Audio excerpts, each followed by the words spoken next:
Ugh. Well, it's time, guys. Like Phil says, it's time. It's time. So I'm probably going to do the photo montage thing and get this thing built, but I wanted to talk a little bit before we started. We're going to be stealing a bunch of parts from our TT02. We're going to be going in the brushless category. We got our new sponsor, CNHL, sent us some lipos. Energenic sent us some as well. So we got some batteries to work with, and we'll be using our winners even. This is a new kit specifically made for this speed run competition. Well, it was made for me. It's SKU number 1795. It's a full ceramic kit. Well, not full. There's a couple stainless in there for some of the weirder sizes. But pretty much everything else is stainless or ceramic, and there is a coupon code if you guys use Right Place 15 at their website. They'll give you a 15% off whatever you purchase.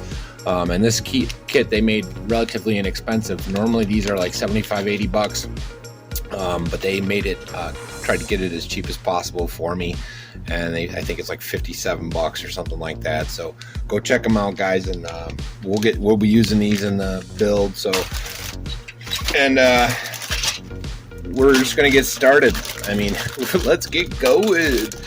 So I'll probably, like I said, we'll once I get everything all opened up and the parts I need, I'll probably just take some photos along the way, video the spots where I'm putting the bearings in, so you can see the difference. And other than that, we'll get her going. We're gonna do the long wheelbase because that's what this kit does, a 239 wheelbase, and then we're gonna lower it. It says to do high for this Beetle, but you know how that's going to work. If we can use whatever body we want, we're going to be using whatever body we want. So maybe even the one from last year, TT02. You never know. It's because we're going to be stealing parts for that. So anyways, I'll come back when I come back, and we'll see some photos. So like I was saying, we're going to use the long 239 and low. So we'll be using that. And first, we're going to start with these. So we'll probably show the bearings. We're going. Be right back.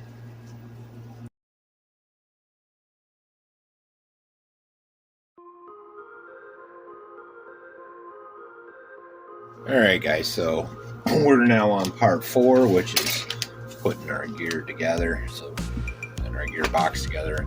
So we're going to be using the bearings here. So I wanted to show you what was in the kit for the winter's evening kit. Let's see what we got here.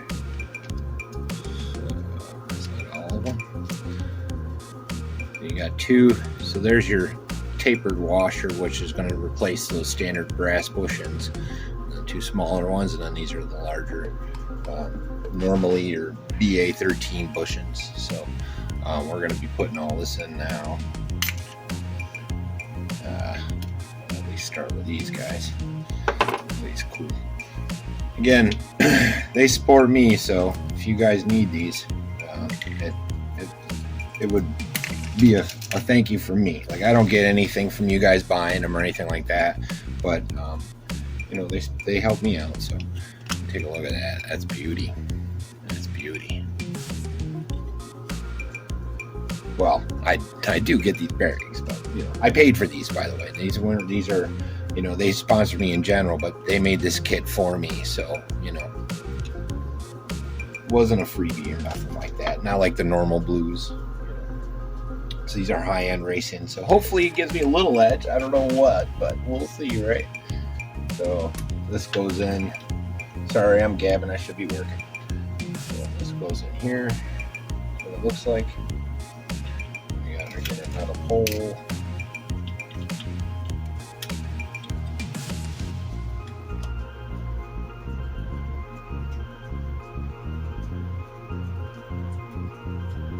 That's weird. Okay, so it says you put this on first.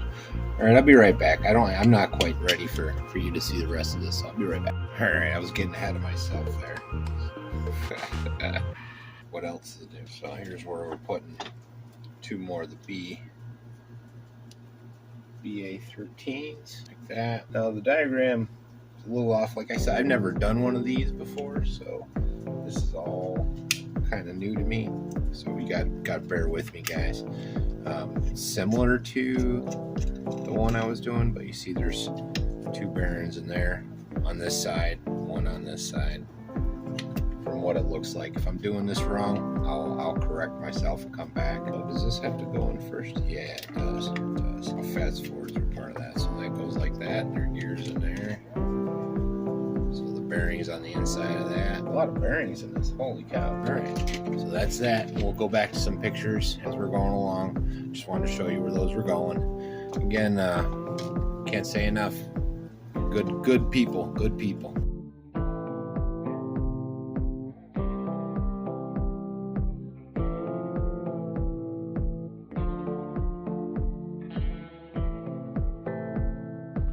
Alright, so here we're doing step 5, which is putting the other bearings into this collar. Same size. And then we're going to be closing it up. So, yeah, I think that's all I need. Yeah, just bearings. So, yeah, I'll leave the other side of the gearbox. That'll be that. I'll be right back. Actually, you can be on with us. So, he's going like this. This goes on like this. This is the gear that I believe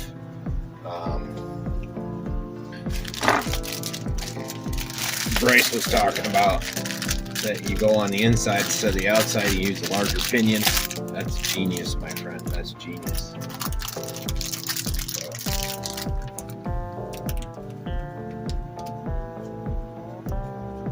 All right, we'll be back with the build.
Alright guys, we're back for a closing, so with any luck we'll get a shakedown in the next day or two. It's supposed to pour today, but I wanted to let you know this is where we're at, what we got in there.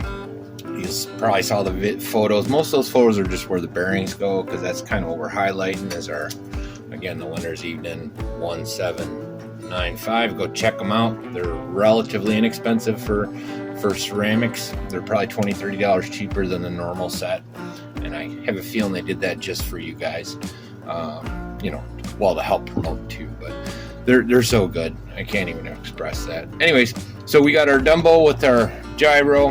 We're going to be using a gifted ESC from my buddy Island RC Duke. It's a BLX 100 from Arma when he replaced his, and our last year sponsor X Team gave us XTI 3650, the 5400 kV, same one Brian uses over at Brian's RC Stuff. Stock pinion right now for shakedown. I am going to go with a larger pinion later. That's all part of phase 2. We stole the shocks off of our TTO2 for the last year's Poor Boy Challenge. We're going to be starting with the Orgenics. We'll test it with these little guys. But I tested these batteries and they do seem to fit in here. So at least for initial phase 1, we're going to just stick with the 70Cs so we have a stable platform. Got 4 of these to run with, so we got plenty of juice to go. And then if I need more punch later, we can always upgrade to our CNHL, the 140Cs, which we'll be getting these on the DTO2 real soon. It's time to get that one faster. This should get us to 40, I hope, so, or at least 35. So we'll give it I figured you guys could be on when I give it the first so, but we're not doing too much more today. I'm sure there's a bunch of guys doing their build videos and all that, and nobody wants to see a million times of building these things. So see, got the gyro working. You turn it down up here on the Dumbo. It's a great piece, but she's a going. Now this is not a fresh charge. This is one from yesterday, or from our run the other day. Now I didn't use any of the Tamiya grease. I used this, and I do want to talk about one thing that really kind of irritated the crap out of me on this. You'll see in the pictures, like, I didn't build the back end at all until the end. The reason for that is this stupid pin is not in bag B where it says it's supposed to be. So if you guys are building this, let me turn this off. So if you guys are building this BA15, it ain't in that bag, or at least it wasn't in mine. It was in my bag D, and I basically got all the way through the back end and all that before I found it. I was pretty mad because I couldn't put it together, and I'm like, man, did they send me the wrong pin, the whole 9? And I just figured I'd move forward with it, which is part of the reason this took so long to get out, because I really thought it was me. Fix that, Tamiya. That's not cool. Anyways, because that changes your whole build. So hopefully you guys dig and you like what we got going on, and we'll get one more pull just for good measures. So like and subscribe, guys. It needs a work.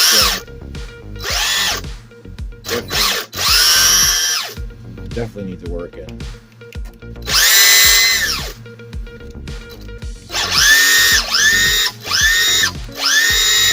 And I use the caliber, double check to make sure these are within legal limits. They are both. These are my last year, so they're worn down. The fronts are definitely in limit, and then I just double check to make sure both of these are 65 or smaller. So, and these are, like I said, the ones we ended with last year that were used. So it keeps us in the legal per the rules. And I'm sure Phil gets a ton of stupid questions over and over again. That's my apologies, because I was one of those guys. So like and subscribe, guys, and we'll get this out for a shakedown, hopefully today or tomorrow. See our baseline speed. And Phil, I appreciate this. This is another great community building type event. So fun and not too expensive. Anyways, I'll see you when I see you guys. Bye. Oh, and don't forget to check out my sponsors. They're in the description below. It's Regenix, CNHL, and of course, go check them out, man. Discount works on these bearings too, so go at it, man. They only took me like 3 days to get them in, but the part number is 1795. Now they do have a less expensive, the blue bearings, which is only like $20. So if you can't afford these expensive ones, they're lower end, not even lower, just rubber sealed ends, are the non-racing, or I don't remember what kit number that is, but they're on there too. So I'll put a link in the description. Check it out. Appreciate you guys. Bye.